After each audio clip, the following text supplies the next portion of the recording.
नमस्कार, स्वागत है आप सभी का हमारे उत्तराखंड के बुलेटिन में। आपके साथ मैं अंजलि झा। तो चलिए बुलेटिन की शुरुआत करते हैं खबरों से। उत्तराखंड के सीएम पुष्कर सिंह धामी ने आज राजभवन में राज्यपाल लेफ्टिनेंट जनरल गुरमीत सिंह से मुलाकात की। इस मुलाकात में दोनों के बीच राज्य से जुड़े हुए विभिन्न मुद्दों पर भी चर्चा हुई। वही सीएम धामी ने दोनों की मुलाकात है उसकी जानकारी एक्स के प्लेटफॉर्म पर शेयर किया है। उन्होंने राज्यपाल से मुलाकात की तस्वीरें शेयर की और लिखा, राजभवन में राज्यपाल लेफ्टिनेंट जनरल गुरमीत सिंह से भेंट कर प्रदेश के जुड़े हुए जो विभिन्न विषय हैं उस पर चर्चा की गई है।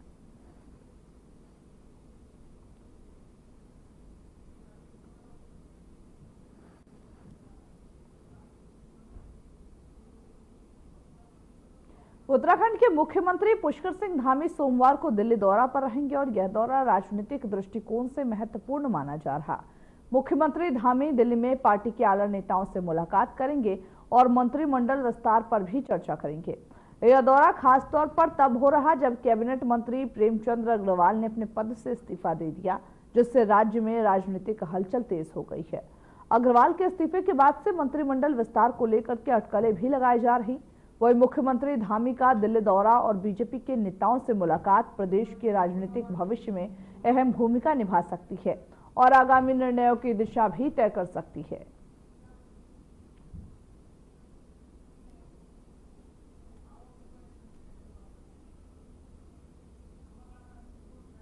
वह इसी बीच देहरादून से बड़ी खबर की ओर रुख कर लेते मंत्री प्रेमचंद अग्रवाल ने सरकारी आवास छोड़ा है। इस्तीफे के बाद सरकारी आवास छोड़ा।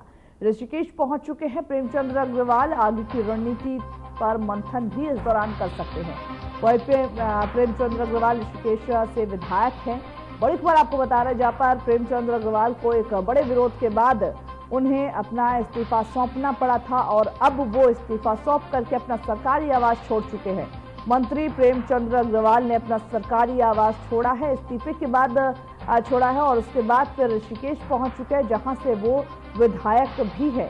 तो ऐसे में आगे की रणनीति क्या कुछ होगी, इस पर भी मंथन हो सकती है। तो बड़ी खबर आपको बता रहे हैं, जहां पर प्रेमचंद अग्रवाल ने अपना सरकारी आवास छोड़ दिया है इस्तीफे के बाद। देखिए, बीते दिनों ही संसद के अंदर उन्होंने पहाड़ियों को लेकर के ऐसा बयान दिया, जिसके बाद ये मामला गरमाया और उसके विरोध के बाद, विपक्षियों के विरोध के बाद उन्हें अपना इस्तीफा सौंपना पड़ा और उसके बाद अब वो अपना सरकारी आवास भी छोड़ चुके हैं। हालांकि ऋषिकेश पहुंच चुके हैं, जो जहां से वो विधायक है।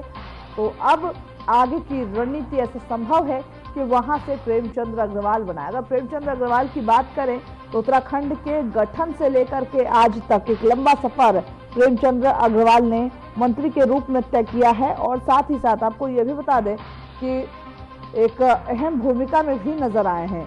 तो ऐसे में आगे की रणनीति क्या कुछ होगी ये देखना होगा, लेकिन फिलहाल इस्तीफे की जो मांग है वो लगातार विपक्षियों की ओर से हो रही थी। हालांकि अब विपक्षियों का ये कहना है कि केवल इस्तीफे से काम नहीं बनेगा, उन्हें पूरे राज्य की जो जनता है, जिनके लिए उन्होंने ये बयान दिया था, उनसे माफी मांगनी चाहिए।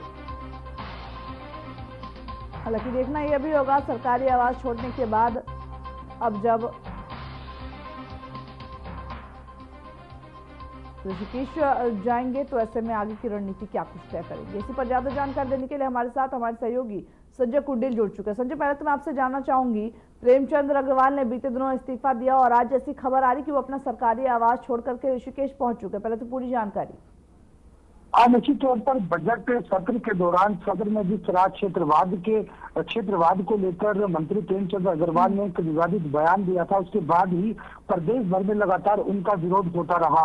हालांकि राज्य सरकार को घेरने में विपक्ष ने भी कोई कसर नहीं छोड़ी है और आखिरकार जो मंत्री प्रेमचंद अग्रवाल थे उन्होंने अपना इस्तीफा सौंप दिया, जिसके बाद से लगातार ही जो पहाड़ के रहने वाले लोग हैं वो कहीं ना कहीं खुश नजर आ रहे हैं, वो जश्न मना रहे हैं, वो कहीं ना कहीं कह रहे हैं कि पहाड़ हल्ला बोल जैसे वो नारे लगा रहे हैं। तो वहीं जो मैदान के लोग हैं वो कहीं ना कहीं इस बात का विरोध कर रहे हैं कि उनका यही कहना है मैदान के रहने वाले लोगों का कि जो मंत्री प्रेमचंद अग्रवाल है उन्होंने दबाव में आकर इस तरह का इस्तीफा दिया है वो सही नहीं है। हालांकि शिवाज जी हम देख रहे हैं कि देहरादून समेत जो डोईवाला है, ऋषिकेश से ज्यादातर जो संस्थान है, व्यापारी वर्ग के लोग हैं, उन्होंने अपने संस्थान को बंद किया है और उन्होंने एक प्रदर्शन के तौर पर कहा है कि अगर मंत्री प्रेमचंद अग्रवाल अपना इस्तीफा वापस नहीं लेते हैं तो हम चक्का जाम करेंगे और आगे इस तरह का प्रदर्शन जारी रहेगा। हालांकि इस पूरे प्रकरण को लेकर जो मंत्री प्रेमचंद अग्रवाल है उन्होंने भी साफ तौर पर कहा है कि किसी तरह का आक्रोश या किसी तरह के संस्थान बंद करने की जरूरत नहीं है, ये राजनीतिक लड़ाई है और इसमें ये सब होता रहता है। तो वहीं अब जो मंत्री प्रेमचंद अग्रवाल है उन्होंने जो अपना सरकारी आवास था वो खाली कर दिया है और वो अपने निजी आवास पर पहुंच गए हैं। तो संजय आपकी आवाज नहीं मिल पा रही है, जरा टेक्निकल जो फॉल्ट है उसको सही कीजिए। तो जैसा आपने सुना कि हमारे सहयोगी जुड़े हुए हैं और उन्होंने कहा कि प्रेमचंद अग्रवाल ने एक बड़े आक्रोश, एक बड़े विरोध के बाद उन्होंने अपना सरकारी आवास छोड़ा। हालांकि इसको लेकर के दो वर्ग के लोग हैं, जो पहाड़ी लोग हैं वो खुशी मना रहे, तो मैदानी लोग इस पर दुखी हैं और वो इस पर विरोध प्रदर्शन करके दुकानें बंद कर रहे हैं। तमाम तरीके से अपना जो विरोध है वो दिखाते हुए नजर आ रहा है। हमारे साथ संजय एक बार फिर से। संजय, पहले तो मैं चाहूंगी कि आप जो बोल रहे थे वो बात पूरी कीजिए। निश्चित तौर पर जो लड़ाई है अब जो पहाड़ और प्लेनवाद की लड़ाई है वो कहीं ना कहीं जो उनके समर्थक है वो कहते हुए दिखाई दे रहे हैं और इस पूरी लड़ाई में हमने देखा है कि एक बड़ी जो लड़ाई है वो होती हुई दिखाई दे रही है। हालांकि जो उनके समर्थक है उनका यही कहना है कि मंत्री प्रेमचंद अग्रवाल ने जो इस्तीफा दिया है वो भारी दबाव के कारण दिया है और ये सही नहीं है और जो पलायन यानी मैदान के रहने वाले लोग हैं वो कहीं ना कहीं एक आंदोलन की चेतावनी दे रहे हैं और उनका यही कहना है कि जो देहरादून है, ऋषिकेश है, डोईवाला है, यहाँ के जो बाजार है हम पूरी तरह बंद करेंगे। जिसके बाद जो प्रेमचंद अग्रवाल है उनका भी एक बयान सामने आया है, उन्होंने भी साफ कर दिया है कि किसी तरह का आंदोलन करने की जरूरत नहीं है, ये राजनीतिक लड़ाई है। इस लड़ाई में इस तरह के जो विवाद है वो होते रहते हैं, इस तरह के कारनामे होते रहते हैं, लेकिन हम लगातार देख रहे हैं कि जो पहाड़ के रहने वाले लोग हैं वो कहीं ना कहीं जश्न मना रहे हैं, आतिशबाजी जैसा माहौल दिख रहा है और पहाड़वाद हल्ला बोल के नारे लगा रहे हैं। जी संजय, मैं आपसे ये भी जानना चाहूंगी, देखिए प्रेमचंद अग्रवाल की अगर बात करें, मैदानी क्षेत्र वाले तो सपोर्ट में हैं, विपक्षी अभी तक मान नहीं रहे। उनका कहना है कि सिर्फ इस्तीफे से कुछ नहीं होगा, उनको माफी मांगनी चाहिए। हालांकि प्रेमचंद अग्रवाल की बात करें तो एक लंबा इतिहास उनका अगर देखा जाए तो एक लंबा सफर रहा है उत्तराखंड के गठन से लेकर के आज तक। निश्चित तौर पर अगर प्रेमचंद अग्रवाल की बात की जाए तो वो 4 बार के विधायक भी रहे हैं। उससे पहले भी उनका जो राजनीतिक सफर है वो बड़ा लंबा सफर है और यही वजह है कि उनको कैबिनेट में एक अच्छा जिम्मेदारी मिली थी और इससे पहले भी कई बार विवादों में घिरते हुए प्रेमचंद अग्रवाल नजर आए। दरअसल जिस तरह अगर पूरे प्रकरण की बात की जाए तो बजट सत्र के दौरान जिस तरह से उन्होंने पहाड़वाद को लेकर एक विवादित बयान दिया था, उसके बाद से ही उनकी कहीं ना कहीं जो मुश्किल वो बढ़ती हुई दिखाई दे रही थी। और इससे पहले भी हमने देखा है कि जो विपक्ष है वो पूरी तरह इनको घेरता हुआ नजर आ रहा था। इसको लेकर तमाम तरह के जो बयान है वो भी वायरल हो रहे थे। प्रेमचंद माफी मांगो और पहाड़वाद के लिए जो बयान दिया था उसको लेकर भी कहीं ना कहीं यहाँ घेरते हुए नजर आ रहे थे। हालांकि जिस तरह 2027 का चुनाव है और जो सरकार ने जिस तरह इस पूरे मामले पर विवादित बयान को देखते हुए एक कार्रवाई भी की है, तो उसको लेकर भी कहीं ना कहीं अब आगे के चुनाव से जोड़कर भी इसको देखा जा रहा है। और अगर आगे की बात की जाए तो आगे किस तरह से क्या रणनीति प्रेमचंद अग्रवाल की होगी ये आने वाला वक्त बताएगा। जी चलिए, बहुत शुक्रिया आपका हमारे साथ जुड़ने के लिए, ज्यादा जानकारी देने के लिए। जैसा आपने सुना कि आक्रोश है अभी भी लोगों में, हालांकि आगे की रणनीति प्रेमचंद अग्रवाल क्या बनाते हैं और ये देखना बेहद दिलचस्प होगा। वही प्रेमचंद अग्रवाल के इस्तीफे के बाद से मैदानी लोगों में आक्रोश है। जैसे हमने आपको पहले भी बताया, प्रेमचंद अग्रवाल के निवास पर कल शाम इस्तीफे को देने के बाद प्रेमचंद अग्रवाल के शुभचिंतकों ने यमुना कॉलोनी आवास पर भेंट की, जिस पर कुछ शुभचिंतक जो थे उनके द्वारा भावनाओं में आकर बाजार बंद करने की बात कही गई, जिसमें मंत्री प्रेमचंद तुरंत ही अपने शुभचिंतकों को अभी ऐसा कुछ नहीं करने की जरूरत है यह कहते हुए नजर आए। उन्होंने यह भी कहा, क्योंकि मैंने अपने आप इस्तीफा दिया है और हम सब उत्तराखंडी है, कोई पहाड़ी नहीं, कोई मैदानी नहीं। इसके साथ ही उन्होंने सर्व समाज के लोगों से ये निवेदन भी किया कि किसी भी प्रकार का विवाद प्रदर्शन न करें। अपनी बात रखने यहाँ पे आए हैं, किस तरीके से देखते हैं? मेरा नाम लाल सिंह गुर्जर है, सर्व समाज का उत्तराखंड का अध्यक्ष हूँ। जो प्रेमचंद जी ने किया है आप सब लोग जानते हो, दबाव में किया है, स्वेच्छा से उन्होंने इस्तीफा नहीं दिया है। कल इसका जवाब, क्योंकि जो उन्होंने किया है, रिएक्ट किया है, उसका रिएक्ट हम क्या देंगे, जो उन्होंने रिएक्शन किया उसका रिजल्ट हम क्या देंगे, ये कल आप सब लोग देखेंगे। देहरादून बंद होगा, सड़कें चक्का जाम करेंगे। ये अगर इन्होंने एक जरा सी बात कोई हम करें, उन्हीं की बात बड़ी है कि सारे की जगह वो साला है, हम उसको बड़ी मानते हैं। इन्हीं के विधायक ने बड़े बाजार में खड़े होके माँ की गाली दी है मैदानी आदमियों को, किसी ने कोई ऑब्जेक्शन नहीं उठाया, उसके लिए कोई कार्रवाई नहीं हुई। कल बाजार बंद होगा, चक्का जाम होगा, घंटाघर बंद होगा पूरा। तो आपने कहा कि दबाव है, किसका दबाव मानते हैं, क्या वजह है? सरकार का, विपक्ष का। यहाँ सरकार सिर्फ उन लोगों की है जो यहाँ के है ही नहीं। ये दुर्भाग्य है इस स्टेट का कि जो लोग यहाँ के है नहीं, सरकार उनकी है। गोयल है। अब जो ये पहाड़ी और मैदानी की जो एक जंग छिड़ी है, ये उत्तराखंड के लिए बहुत ही दुर्भाग्य का विषय है। अब हम यहाँ 100 साल से मेरी पीढ़ियाँ रह रही हैं, तो मुझे क्या कहेंगे आप? पहाड़ी कहेंगे, उत्तराखंडी कहेंगे, मैदानी कहेंगे, मुझे नहीं समझ आता है ये क्या गंदी राजनीति चल रही है। और प्रेम जी के साथ जो ये खेल खेला गया है, सरकार को इसको वापस लेना चाहिए, नहीं तो इसका जो आगे का जो है वो बहुत अच्छा, उत्तराखंड के हित में ये काम नहीं रहेंगे। सरकार को ये फैसला वापस करना चाहिए, करना होगा। और नहीं तो अगर नहीं इस तरह तो कोई फायदा ही नहीं है ना यहाँ पे रहने का, करने का। भूल गए कि अग्रवाल है, अगर अग्रवाल है तो ये पाप हो गया। अग्रवाल वैश्य होना पाप है। आप वैश्य से पैसा भी लेते हो, वैश्य से सारे काम भी कराते हो, और जब गद्दी देने का टाइम आता है उस समय वैश्य को पाप। कोई भी सीट है, कब हमारा एक मंत्री था वो भी आपसे हजम नहीं हुआ, ये तो बहुत ही दुर्भाग्य की बात है। तो अब तो मुझे लगता है सारे मैदानियों को, समाज को इकट्ठा होना चाहिए, और ये समय है कि इस समय हमें एकजुट होके इस जो ये गंदगी। वो उत्तराखंड के ऋषिकेश से बीजेपी विधायक और वित्त मंत्री प्रेमचंद्र अग्रवाल ने अपने पद से इस्तीफा दिया। अग्रवाल धामी सरकार में संसदीय, शहरी और साथ ही वित्त मंत्री के पद पर भी तैनात थे। उनके इस्तीफे के बाद ऋषिकेश में जश्न देखने को मिला। उनके इस्तीफे से पहाड़ियों और विरोधियों में खुशी की लहर देखने को मिली। लोगों ने जमकर आतिशबाजी की, इसके साथ ही उन्होंने बोल पहाड़ी हल्ला बोल के नारे भी लगाए। बताते चले कि बजट सत्र में उनके द्वारा पहाड़ियों पर दिए गए जो बयान है, उसके बाद से लगातार विपक्ष उनके इस्तीफे और माफी मांगने की मांग कर रहा था, जिसके बाद अब कल उन्होंने सीएम धामी को अपना इस्तीफा सौंप दिया।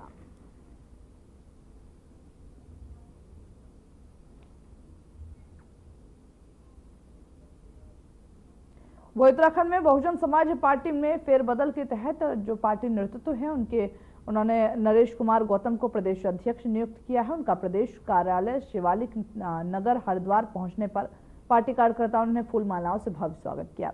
इस मौके पर नरेश कुमार गौतम ने कहा कि वे पार्टी संगठन को मजबूत करने और प्रदेश में बसपा के विस्तार के लिए पूरी निष्ठा से कार्य करेंगे। उन्होंने कार्यकर्ताओं को प्रेरित करते हुए यह भी कहा कि वे पार्टी की विचारधाराओं को फैलाने के लिए हर संभव प्रयास करेंगे। लक्सर विधायक मोहम्मद शहजाद इस अवसर पर उपस्थित थे। उन्होंने कहा कि संगठन और जनता के सहयोग से आगामी 2027 से विधानसभा चुनाव में बीएसपी उत्तराखंड में बड़ी जीत हासिल करेगी और पूरे राज्य में बसपा का परचम लहराएगी।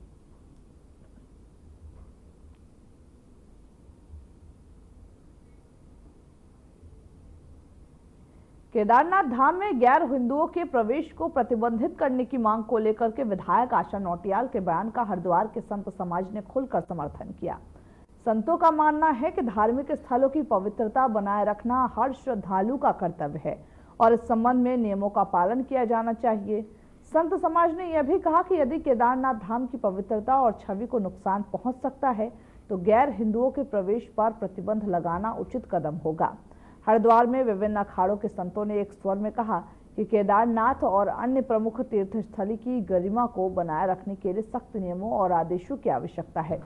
संतों का आरोप यह भी है कि कुछ गैर हिंदू लोग बाहरी धार्मिक स्थल के रूप में आते हैं और धाम को बदनाम करने के लिए अनुचित गतिविधियों में शामिल होते हैं, जो धार्मिक स्थलों को पवित्रता को प्रभावित करता है। ये अपने आप में एक अच्छा उन्होंने बयान दिया है और इसका स्वागत होना चाहिए, क्योंकि वो सनातन धर्म के स्थान है, उनकी पवित्रता शुद्धता बनी रहनी चाहिए, क्योंकि जो लोग गाय का मांस खाते हैं या मदिरा पान करते हैं उनका वहाँ जाना वास्तविकता में शास्त्रों के अनुसार भी निषेध है। और आशा जी ने जो मुद्दा उठाया उसका पूरी उत्तराखंड की जनता समर्थन करती है, साधु समाज भी उसका स्वागत करता है। माननीय मुख्यमंत्री जी से हमारा आग्रह है कि इस विषय पर गंभीरता से लेकर के जो लोग कार्य क्षेत्र में काम करने वाले हैं उनके ऊपर भी ये बंधन होना चाहिए, भले वो किसी भी धर्म के हों।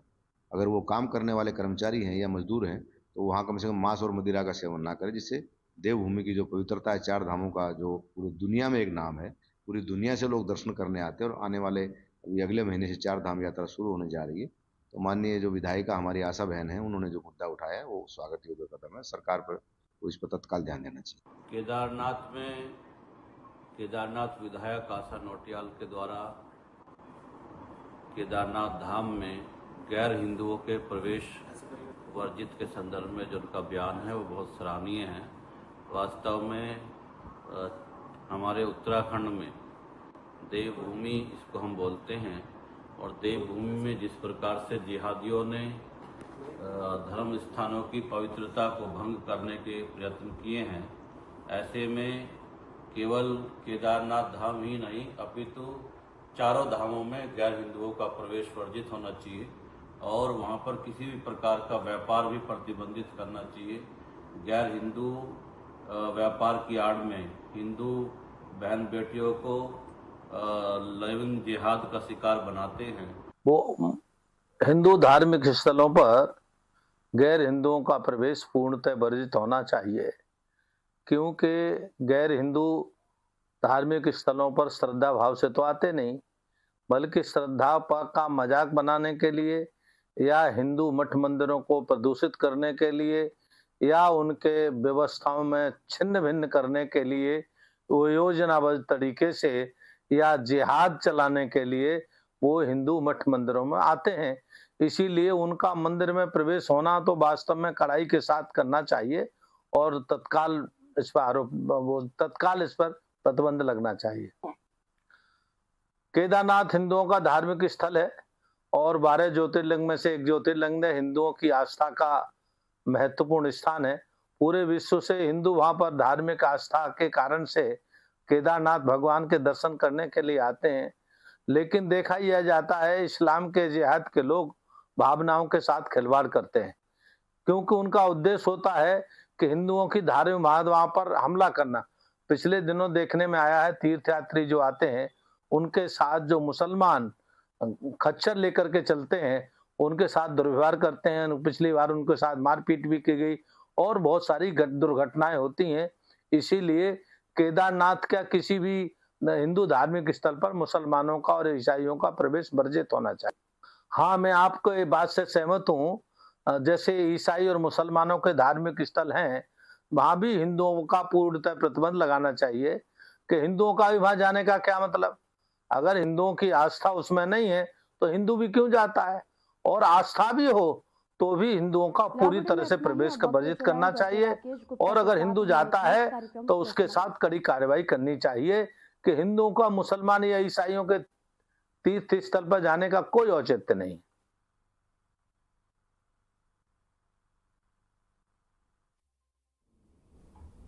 बढ़ते अगली खबर की ओर, जहां वन विभाग की रसियाबर्ड रेंज में वन कर्मियों के लिए मानव वन्यजीव संघर्ष रोकथाम और सुरक्षा कौशल विकास पर एक दिवसीय प्रशिक्षण कार्यशाला आयोजित की गई। इस दौरान सेवानिवृत्त वन क्षेत्राधिकारी MP विजलवान ने जहां वन कर्मियों को कैमरा ट्रैप, स्नेयर पोल और अन्य जो रेस्क्यू उपकरण हैं उसका सही इस्तेमाल की जानकारी दी। उन्होंने बताया कि 32 वन रक्षकों को 6 महीने का विशेष प्रशिक्षण दिया जा रहा है, जिसमें उन्हें अलग अलग वन रेंज में अभ्यास कराया जा रहा। प्रशिक्षण कार्यक्रम के तहत वन कर्मियों को जानवरों के हमले की स्थिति में प्राथमिक उपचार, वन क्षेत्रों का सीमांकन और अतिक्रमण रोकने की ट्रेनिंग दी गई। वन रक्षकों को GPS प्रणाली, वनीकरण, जंगल की आग से निपटने और अर्ध सैनिक बल की तर्ज पर शिकारियों और तस्करों से मुकाबला करने के तरीके भी सिखाए गए। इस समय हमारे पास 32 लड़के हैं। ये सब वाइल्ड लाइफ डिवीजनों के लड़के हैं और इनको 6 महीने का प्रशिक्षण दिया जा रहा है। इनको हम वाइल्ड लाइफ का भी ट्रेनिंग देते हैं, इनको अकाउंट के देते हैं, सर्वे की देते हैं, इंजीनियरिंग के देते हैं, सिल्वीकल्चर के देते हैं, पर्यावरण के देते हैं, सामाजिक वानिकी देते हैं और कंप्यूटर का भी देते हैं, जीपीएस का सिखाते हैं। सारे इनको मतलब वैसे इनके 9 सब्जेक्ट मेन हैं और फिर जीपीएस और ये कंप्यूटर अलग होता है। तो जैसे अभी क्लास में हमने इनको पढ़ाया कि भाई ये होता है, ज़मीन ऐसी होती है, इस पे ऐसी जगह पे ऐसे पौधे लगाए जाते हैं। तो ये फील्ड में जो है ये ज्ञान को अपना जो है वो दोहराते हैं कि यहाँ पे ये कैसा है। अब अगर आप हाइट की बात करें, एक ही हाइट पे अगर एस्पेक्ट अलग अलग है तो अलग अलग प्रजातियाँ होंगी। अगर माना इधर चीड़ है, अगर उधर ठंडा उत्तर दिशा हो गई तो वहाँ पे देवदार हो जाएगा।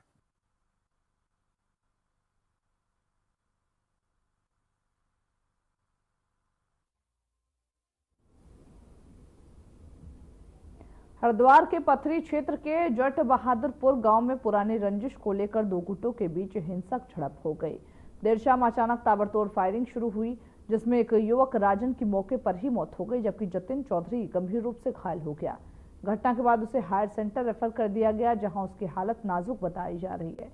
वही सूचना मिलते ही पुलिस और प्रशासनिक अधिकारी मौके पर पहुंचे। गांव में बढ़ते तनाव को देख करके भारी जो पुलिस बल थी उसको तैनात किया गया। हरिद्वार एएसपी प्रमिंदर सिंह डोभाल ने बताया कि झगड़ा आपसी विवाद का नतीजा है, जिसमें गोलीबारी हुई।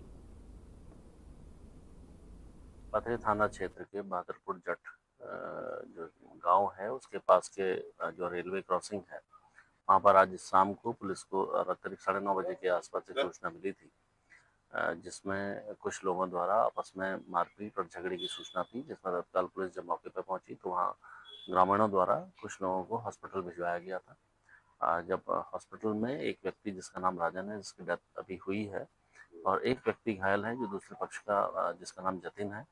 बाकी अभी गांव में पूरी तरीके से शांति है और हम लोग इसमें जो भी आवश्यक वैधानिक कार्रवाई है वो अमल में लाएंगे। अभी दोनों ही पक्षों की ओर से भी हम लोग जो तहरीर है उसका हम वेट कर रहे हैं, और उसी के अनुरूप हमारे द्वारा शांति व्यवस्था कायम के लिए गांव में पीएससी लगा दी गई है। बाकी किसी प्रकार की लॉ एंड ऑर्डर की कोई समस्या अभी नहीं है, लेकिन इसमें जो भी लोग शामिल हैं, जो इस घटना में शामिल रहे हैं, उनके खिलाफ पुलिस सख्त कार्रवाई करेगी। देखिए अभी तो अर्ली है, अभी बता पाना थोड़ा मेरे लिए भी संभव नहीं, क्योंकि अभी थोड़ी देर पहले की घटना है। जैसे जैसे चीजें आगे पता लगी उस हिसाब से आपको अपडेट किया जाएगा। लोग घायल बताए जा रहे हैं? हाँ, इसमें करीब 1-2 लोग अभी घायल बताए जा रहे हैं, जिनको बाहर अन्य हॉस्पिटल के लिए रेफर किया गया है। उनकी भी स्थिति का पुलिस पता लगा रही है।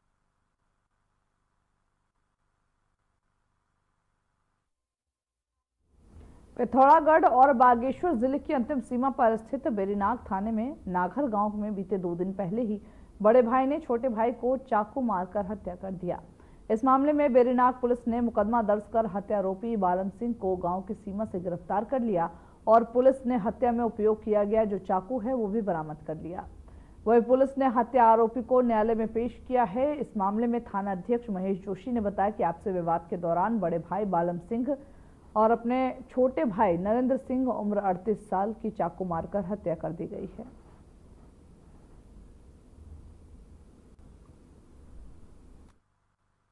मेहता निवासी कपकोट द्वारा अपने दामाद नरेंद्र मेहता की उसके भाई बालन सिंह द्वारा हत्या करने संबंधी एक प्रार्थना पत्र थाने पर दिया था, जिस पर उच्चाधिकारियों को जल्दी टेलीफोन अवगत कराया गया घटना के संबंध में तथा तुरंत अभियोग पंजीकृत किया गया था, जिस पर उच्चाधिकारियों के आदेश से अभियुक्त की गिरफ्तारी और साक्ष्य संग्रह हेतु टीमें गठित की गई तथा फॉरेंसिक्स यूनिट अल्मोड़ा को भी मौके पर घटनास्थल पर साक्ष्य संकलन हेतु बुलाया गया था। इसकी विवेचना स्वयं मेरे द्वारा की गई, जिस पर हमने कल दिनांक 16 मार्च को अभियुक्त बालन सिंह मेहता को मसान मंदिर नागर के पास से गिरफ्तार किया गया है। उसकी बरामदगी पर आलाकथित चाकू भी बरामद किया गया है तथा घटना से अभियुक्त मृतक का ब्लड सैंपल और अभियुक्त के कपड़े, उसका आलाकतरा आदि बरामद किया गया।